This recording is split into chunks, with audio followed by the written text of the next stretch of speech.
Assalamualaikum teman-teman, selamat berjumpa lagi dengan saya Abdurrahman dan masih tetap di channel Abdurrahman ya. Dan masih tetap juga mengupas tentang seputaran gangguan asam lambung dan anestesi psikosomatis. Nah, di season kali ini saya akan share video tentang sensasi yang baru dirasakan saat terkena gangguan asam lambung dan anestesi psikosomatis. Jadi sebelum terkena gangguan asam lambung dan anestesi psikosomatis, sensasi ini belum pernah dirasakan. Nah, tetapi saat terkena gangguan asam lambung dan anestesi psikosomatis mengalami hal tersebut, jadi membuat cemas, was-was, gelisah gitu teman-teman ya. Nah, kenapa di season kali ini saya akan share video hal tersebut gitu teman-teman ya?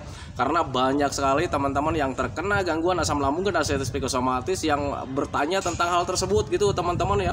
Pak, apakah Bapak itu mengalami sensasi yang baru gitu teman-teman ya, yang baru dirasakan saat terkena gangguan asam lambung dan anestesi psikosomatis. Nah, makanya di season kali ini saya akan share video hal tersebut. Bagi teman-teman yang penasaran, tolong tonton videonya sampai habis, jangan di skip biar kalian nanti mengerti, biar kalian nanti paham, dan ketika mengerti dan paham, ketika kalian mengalaminya, kalian juga tidak cemas, tidak was-was, karena itu merupakan hal yang sangat biasa gitu teman-teman ya.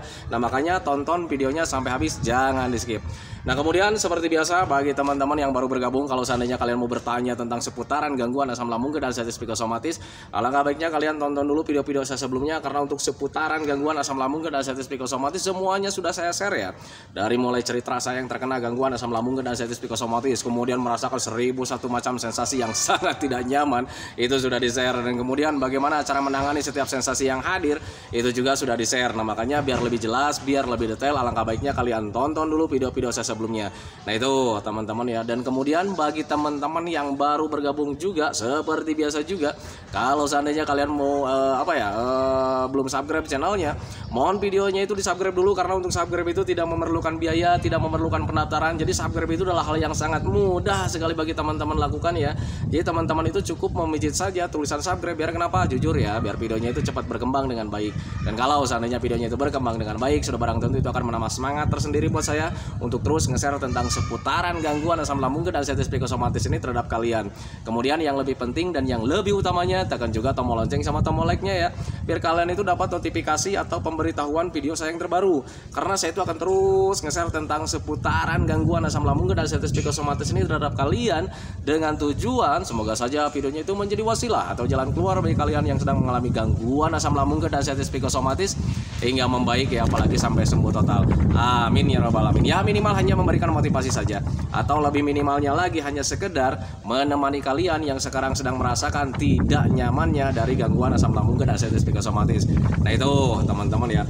Nah, kembali lagi ke topik utama teman-teman ya. Tapi mohon maaf nih, kayaknya ini videonya akan bergemuruh gitu teman-teman ya, karena sekarang itu anginnya sedang kenceng gitu teman-teman ya. Rambut saya sampai berantakan. Nah, itu teman-teman ya. Jadi mohon maaf kalau seandainya di video kali ini suaranya agak bergemuruh, karena memang sekarang anginnya lagi kenceng-kencengnya ya. Nah, itu teman-teman ya. Nah, kembali lagi ke topik utama teman-teman ya.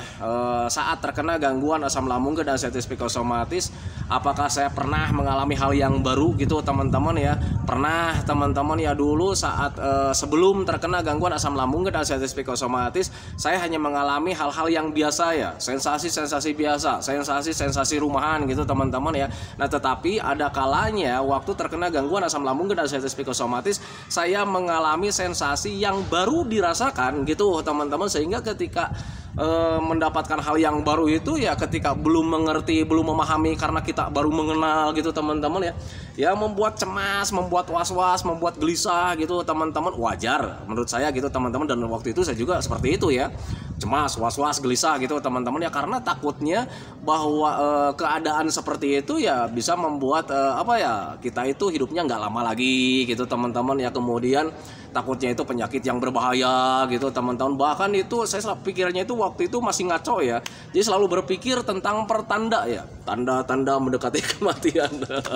Nah, itu teman-teman, dan akhirnya ketika selalu berpikir ke arah sana, ya itu membuat cemas, was-was, gelisah gitu teman-teman. Dan yang paling dirindukan itu adalah informasi mengenai hal tersebut gitu teman-teman. Bahkan sering searching ya, sering searching apa ini tanda-tanda seperti ini, kenapa ini bisa begini, selalu saja seperti itu.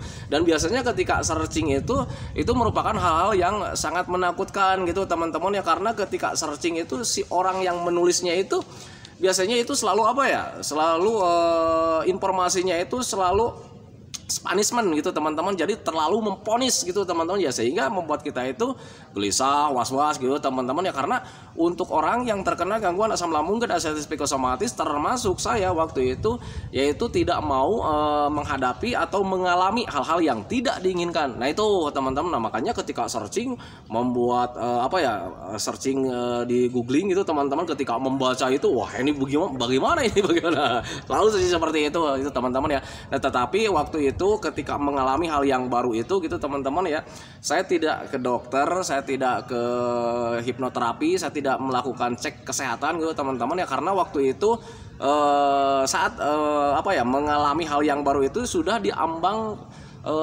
90% lah teman-teman, jadi mulai memahami tentang keadaan gitu teman-teman ya, sehingga cemasnya itu ya tidak berlebihan teman-teman ya. Tetapi untuk cemas itu ada teman-teman, jujur ya, waktu itu saat mengalami hal yang baru itu ada cemas gitu teman-teman, tetapi cemasnya itu tidak berlebihan, hanya sebatas penasaran saja. Kemudian takutnya itu ya takut tidak berlebihan, hanya takutnya itu takut biasa saja. Nah itu teman-teman ya. Nah, hal yang baru yang saya alami waktu terkena gangguan asam lambung dan anxiety psikosomatis yang belum pernah saya rasakan, kemudian waktu itu saat terkena gangguan asam lambung dan anxiety psikosomatis saya alami, yaitu di BAB berwarna biru, bukan biru ya, hijau teman-teman ya. Nah itu teman-teman ya, jadi ketika kita mengenal BAB ya, nah tetapi untuk sensasi ini tidak semua orang mengalaminya ya. Nah tetapi kalau misalnya kalian mengalaminya ya berarti kalian sama dan tenang saja, itu tidak berbahaya, toh saya sekarang masih hidup ya. Nah itu teman-teman ya, dulu saat diambang 90% itu saya mengalami BAB berwarna hijau teman-teman ya, dan itu ada berapa hari ya, kalau nggak salah 5 hari kalau nggak salah gitu teman-teman. Jadi BAB-nya itu warna hijau. Nah kita mengenal ya, dan waktu itu saya mengenal juga gitu teman-teman bahwa BAB manusia itu ya warnanya ya kuning, kalau nggak kuning coklat gitu teman-teman ya. Nah tetapi ketika di awal pertama saya mengalami BAB warna hijau itu ya agak mencret dan kemudian shock juga gitu teman-teman ya. Nah ketika BAB mencret kemudian warna hijau itu, setiap BAB itu selalu diperhatikan teman-teman ya. Nah itu, dan kemudian ketika BAB-nya warna hijau itu seperti itu ya membuat saya gelisah, cemas, ini ada apa lagi ya, karena nggak normal BAB-nya teman-teman ya. Bayangkan saja ya, biasanya BAB kita warna kuning, kalau enggak kita mencret seperti itu teman-teman. Nah sekarang itu BAB-nya itu warna hijau, dan kemudian hijaunya itu kayak macam hijau cat teman-teman ya. Nah itu hal yang sangat baru buat saya dialami teman-teman, karena waktu sebelum terkena gangguan asam lambung dan anxiety psikosomatis saya belum pernah mengalami hal seperti itu teman-teman, dan itu merupakan hal yang sangat membuat saya takut gitu teman-teman ya. Akhirnya searching gitu teman-teman ya. Nah ketika searching ya ternyata itu ada beberapa alasan untuk saya waktu itu kenapa BAB-nya bisa berwarna hijau. Nah itu teman-teman, tetapi untuk penjelasan di googling itu sangat sangat menakutkan sekali teman-teman ya. Tetapi di situ ada keterangan bisa karena yang pertama bisa karena ya mungkin karena bakteri gitu teman-teman, bakteri dari makanan tersebut gitu teman-teman ya, sehingga ya warna fase kita itu ya tidak normal. Nah itu teman-teman, saya memahaminya ke sana. Yang kemudian yang keduanya, BAB saya berwarna hijau kemudian mencret juga ya karena memang ada panas dalam, kemudian yaitu karena pigmen makanan bisa juga ke sana gitu teman-teman ya. Saya coba memahaminya ke sana. Dan kemudian yang ketiganya ya karena pergerakan BAB kita di dalam usus kita itu terlalu cepat sehingga ya perubahan warnanya itu ya tidak terlalu tidak terlalu normal gitu teman-teman ya. Nah saya coba memahaminya ke sana gitu teman-teman ya, dan ketika mencoba memahami ke sana, oh berarti ini makanan yang harus dirubah gitu teman-teman. Kalau seandainya dari bakteri makanan tersebut, saya mencoba mengingat waktu itu ya, karena setiap harinya itu untuk saya pribadi makannya itu ya daging terus gitu teman-teman ya, karena waktu itu memahaminya kenapa saya makan daging terus gitu teman-teman ya, karena untuk orang-orang yang terkena gangguan asam lambung dan anxiety psikosomatis kebutuhan untuk tubuhnya itu tidak terpenuhi teman-teman ya. Nah makanya gimana caranya supaya setiap hari kita itu terpenuhi, makanya makannya itu yang penuh gizi. Nah makanya waktu itu saya seringnya itu makan daging, kemudian lauk-laukan juga gitu teman-teman, ikan-ikanan gitu teman-teman ya. Nah saya mencoba berpikir jernihnya itu ke sana, mungkin gitu teman-teman ya, waktu mencuci makanan tersebut tidak bersih gitu teman-teman, karena yang namanya daging, ikan itu penuh bakteri teman-teman ya. Nah sehingga ketika memahami ke sana ya akhirnya saya stop waktu itu, ya mungkin ini dari makanan yang ada bakterinya gitu teman-teman. Saya mencoba mencucinya itu mungkin tidak terlalu bersih gitu teman-teman ya, sehingga itu berpengaruh ke BAB kita teman-teman ya. Nah makanya ketika waktu itu berpikir ke sana gitu teman-teman, kemudian berpikir juga bahwa mungkin aliran BAB kita itu terlalu cepat gitu teman-teman ya, sehingga pigmen dari makanan tersebut itu ya tidak terurai dengan baik, kemudian ya BAB kita warna itu nggak normal. Nah itu teman-teman, kemudian bisa karena bisa karena selain saluran terlalu cepat, kemudian ada mencret juga gitu teman-teman ya. Saya mencoba memahami ke sana. Nah kemudian ketika mencoba memahami ke sana, saya mulai menanganinya dengan hal yang sangat biasa sekali teman-teman ya. Jadi hal biasa itu kayak macam menjaga pola makannya gitu teman-teman. Jadi mencoba makan apapun itu selalu dicuci bersih teman-teman ya, selalu dicuci bersih. Kemudian mencoba menghindari dulu makanan yang terlalu banyak mengandung bakteri gitu teman-teman ya. Saya mencoba waktu itu mencoba mengalihkan makanannya itu memang seperti itu. Dan ketika dialihkan makanan-makanan tersebut gitu teman-teman ya, alhamdulillah selama 4 hari itu BAB saya mulai normal lagi ya, jadi kuning lagi. Nah itu teman-teman, mohon maaf ini ya bagi ada yang sedang makan terasa jijik, karena memang ya teman-teman ya ini yang bertanya tentang hal yang baru ya, dan pertanyaan ini sangat bagus sekali karena memang pertanyaan ini belum saya ulas di video manapun belum sempat saya ulas. Nah makanya ketika ada yang bertanya seperti itu ya, saya mencoba teringat kembali gitu teman-teman ya. Nah dulu itu ya belum pernah saya alami itu ya BAB warna hijau gitu teman-teman ya, waktu sebelum terkena gangguan asam lambung dan sensitif psikosomatis. Nah ketika terkena gangguan asam, saya mengalami hal seperti itu ya, bikin cemas. Nah itu teman-teman ya. Nah tetapi ketika setiap harinya saya mencoba mengolah pola makan, makanannya yang harus bersih gitu teman-teman ya, menghindari makanan-makanan yang penuh bakteri gitu teman-teman, kayak macam kalau orang Sunda itu ada bilang oncom ya. Nah kayak macam yang kayak begitu gitu teman-teman, karena waktu itu saya bisa mengkonsumsi oncom itu karena sudah merasa sehat waktu itu ya. Nah tetapi ketika sudah mulai makan makanan yang penuh bakteri, ternyata jadinya itu gitu teman-teman ya, BAB-nya itu warnanya hijau gitu teman-teman, dan itu buat saya cemas. Nah ketika dirubah pola makannya gitu teman-teman, mencoba makanan-makanan yang bersih, dicuci dulu, masaknya yang baik dan benar gitu teman-teman. Jadi masaknya itu benar-benar yang matang gitu teman-teman, yang benar-benar masak gitu teman-teman ya. Dan akhirnya ketika diulang 1 hari, 2 hari, 3 hari, nah itu selama 4 hari itu ya kembali normal kembali. 4 hari 5 hari kalau nggak salah, itu pokoknya kurang dari 1 minggu lah, lupa lagi saya teman-teman ya. Nah tetapi waktu itu ya ketika warna BAB-nya sudah mulai normal lagi ya, ada rasa senang gitu teman-teman ya. Jadi cemasnya itu seketika hilang gitu teman-teman, walaupun cemasnya itu cuman cemas biasa karena sudah mulai memahami ke sana sih ya. Nah itu teman-teman, makanya bagi teman-teman yang sekarang mengalami nih, ada siapa tahu ada yang mengalami gitu teman-teman, sepengalaman dengan saya gitu teman-teman, BAB-nya warna hijau, kalian nggak usah khawatir teman-teman ya. Itu mungkin ya karena ada terlalu banyak bakteri di makanan tersebut teman-teman ya. Kemudian bisa dari pigmen makanannya juga gitu teman-teman, kemudian bisa karena aliran BAB-nya itu terlalu cepat gitu teman-teman. Itu sepengalaman saya dulu gitu teman-teman, makanya pahami saja ke sana, jangan terlalu khawatir. Pola makannya dirubah saja, cara memasaknya dirubah saja. Nah itu teman-teman ya. Nah kemudian sensasi yang baru selanjutnya itu sebelum dulu terkena gangguan asam lambung dan sensitif psikosomatis saya belum pernah mengalami teman-teman, tetapi saat terkena gangguan asam lambung dan sensitif psikosomatis saya mengalami, dan itu membuat saya cemas. Itu kayak macam hidup itu bukan di dunia nyata gitu teman-teman ya, karena sebelum terkena gangguan asam lambung dan sensitif psikosomatis ya perasaan biasa-biasa saja ya, biasa-biasa saja, pandangan biasa-biasa saja. Nah ketika terkena gangguan asam lambung dan sensitif psikosomatis, kemudian ketika mendapatkan sensasi seperti itu ya membuat saya gelisah teman-teman ya. Ya nggak gelisah gimana teman-teman ya, setiap hari itu memandangnya itu kayak macam melihat lingkungan itu kayak macam aneh teman-teman, seperti seperti bukan di dunia nyata gitu teman-teman. Jadi seolah-olah kita itu ini mimpi atau enggak gitu sih ya. Nah itu teman-teman, karena ya semuanya serba aneh ya. Nah itu teman-teman, itu membuat saya cemas juga gitu teman-teman. Dan itu mendapatkan sensasi seperti itu ketika saya diambang kesehatannya itu diambang 60% 70% lah kalau nggak salah. Jadi masih masih apa ya, masih benar-benar parah-parahnya gitu teman-teman ya. Nah ketika waktu itu mencoba memahami kenapa saya itu melihat lingkungan itu kayak macam seperti tidak di dunia nyata gitu teman-teman ya. Nah ternyata itu setelah dikenali gitu teman-teman ya, ternyata itu hanya efek stres sih sebetulnya ya. Jadi kita itu stres terhadap penyakit, terhadap sensasi, terhadap penderitaan, ditambah lagi kita itu asupan untuk tubuh kita itu ya tidak terpenuhi teman-teman ya.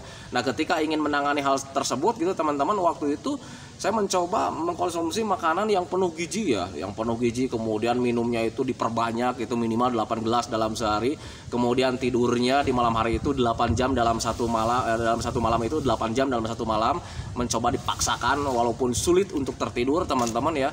Nah itu, nah ketika waktu itu selain menjaga makannya, kemudian menjaga tidurnya, saya juga menjaga stresnya waktu itu ya. Jadi menjaga stresnya itu diupayakan tidak terlalu berpikir tentang penyakit, berpikir tentang sensasi teman-teman ya, karena ketika berpikir tentang penyakit, berpikir tentang sensasi ya tanpa disadari itu stres tersendiri buat saya waktu itu. Nah itu teman-teman, dan ketika mulai menjalankan hal tersebut teman-teman ya, alhamdulillah itu mulai sedikit-sedikit ada rasa senang ya. Jadi pandangannya itu mulai apa ya, mulai normal lagi gitu teman-teman ya. Nah ketika mendapatkan pandangan yang normal itu memang agak lama buat saya gitu teman-teman ya. Tetapi ini jangan jadi patokan buat kalian ya. Pandangan kayak macam di dunia mimpi itu tidak semua orang mengalaminya, dan kemudian tidak semua orang mengalaminya begitu lama gitu teman-teman. Dan untuk kebetulan untuk saya pribadi waktu itu sialnya ya memang agak lama juga gitu teman-teman ya.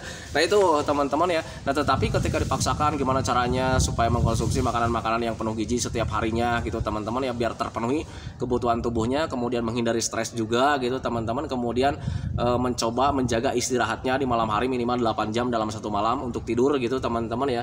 Nah kesininya nanti itu pandangan kayak macam hidup di dunia mimpi itu hilang dengan sendirinya gitu teman-teman ya, sudah mulai bisa normal. Jadi pandangannya itu sudah mulai berasa lagi gitu teman-teman ya. Itu pengalaman saya dulu gitu teman-teman. Nah makanya bagi teman-teman nih yang sekarang sedang merasakan sensasi seperti itu ya, alangkah baiknya kalian mengkonsumsi makanan yang penuh gizi, karena memang bisa dari asupan asupan gizi kalian yang kurang baik gitu teman-teman ya.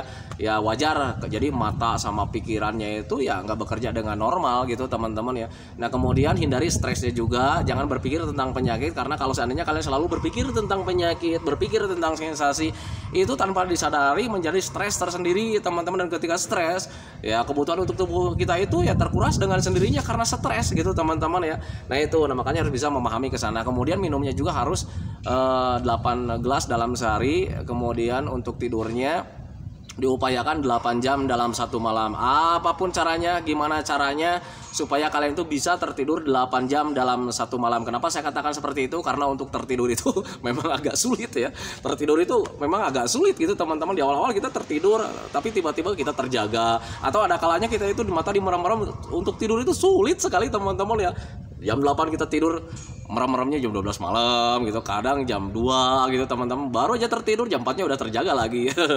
Lalu saja seperti itu, tetapi nggak apa-apa, itu di awal-awal memang seperti itu. Tetapi kalau misalnya kita biasakan seperti itu teman-teman ya, tidur di awal-awal jam 8 gitu teman-teman ya, nanti itu kalian itu akan bisa gitu teman-teman ya. Jadi kita bisanya itu karena terbiasa. Nah itu teman-teman, makanya harus bisa memahami ke sana. Nah untuk sensasi yang baru itu sebetulnya banyak sih teman-teman ya. Tetapi sebetulnya kalian juga pernah mengalaminya kalau hal-hal yang lain gitu teman-teman, kayak macam kelayangan gitu teman-teman ya. Dulu saat sebelum terkena gangguan asam lambung dan anxiety psikosomatis, mungkin kita mengalami kelayangannya itu hanya sesaat ya, hanya sesaat gitu teman-teman ya. Nah tetapi sialnya sekarang itu saat terkena gangguan asam lambung dan anxiety psikosomatis, kelayangannya itu hampir setiap hari gitu teman-teman ya, dan kemudian lama sekali gitu teman-teman ya. Jadi udah 1 bulan, 2 bulan, 3 bulan gak hilang-hilang kelayangannya. Nah itu teman-teman ya, itu membuat saya cemas juga dulu gitu teman-teman ya, karena ya dulu sebelum terkena gangguan asam lambung dan anxiety psikosomatis saya mengalami kelayangan cuma biasa-biasa saja gitu teman-teman, cuma sebentar gitu teman-teman ya. Nah tetapi saat sekarang saat terkena gangguan asam lambung dan anxiety psikosomatis, mengalami kelayangannya itu agak begitu lama gitu teman-teman. Nah ternyata tetapi itu merupakan hal yang sangat biasa gitu teman-teman ya, karena memang bisa dijelaskan dengan logika juga ya, karena ya setiap harinya kita itu kekurangan asupan buat tubuh kita teman-teman, ditambah lagi kita ada stres teman-teman, sehingga keseimbangan tubuh kita itu ya terganggu. Nah itu teman-teman wajarnya ke sana gitu teman-teman. Jadi jangan terlalu dicemaskan. Nah sekarang bagaimana cara ingin menangani kelayangan yang begitu lama gitu teman-teman ya, penuhi saja kebutuhan untuk tubuhnya gitu teman-teman. Jadi makan jangan telat gitu, sering makanlah makanan-makanan yang bergizi. Kemudian minumnya harus minimal 8 gelas dalam sehari gitu teman-teman, jangan sampai kurang. Kemudian hindari stresnya juga gitu teman-teman. Cara menghindari stres gimana? Harus bisa melakukan hobi-hobi yang menyenangkan atau aktivitas yang menyenangkan. Kalau untuk saya pribadi waktu itu selain membuat hobi menjalankan hobi-hobi yang menyenangkan, saya itu sering jalan-jalan yang menyenangkan juga gitu teman-teman, yang melihat-lihat pemandangan kayak macam seperti itu. Nah ketika dipaksakan terus gitu teman-teman, tanpa disadari tiba-tiba sudah mulai enakan, kemudian keseimbangan tubuh mulai normal lagi dan kelayangan itu hilang. Nah itu teman-teman, makanya pahami saja ke sana. Nah itu teman-teman ya video dari saya, semoga saja videonya itu menjadi wasilah buat kalian. Semoga saja videonya itu ya hanya sekedar menemani kalian lah yang sekarang sedang merasakan tidak nyamannya dari gangguan asam lambung dan ansiety psikosomatis. Nah kemudian seperti biasa sebelum saya akhiri videonya, saya selalu mendoakan sama teman-teman itu, semoga saja teman-teman itu cepat sehat lagi, cepat sembuh lagi, cepat kembali lagi keadaan kalian yang dulu, baik semangatnya, moodnya, tertawanya, pokoknya kebahagiaan kalian atau kehidupan kalian yang berwarna yang dulu itu semoga saja cepat kembali lagi, karena memang saya yakin 100% bahwa keadaan kalian yang dulu itu sangat dirindukan sekali. Nah itu teman-teman ya. Kemudian doakan saya juga teman-teman ya, agar saya itu tetap sehat, tetap kuat, tetap ceria, agar masih bisa tetap menemani kalian. Nah itu teman-teman ya. Santikan videonya teman-teman ya. Assalamualaikum warahmatullahi wabarakatuh.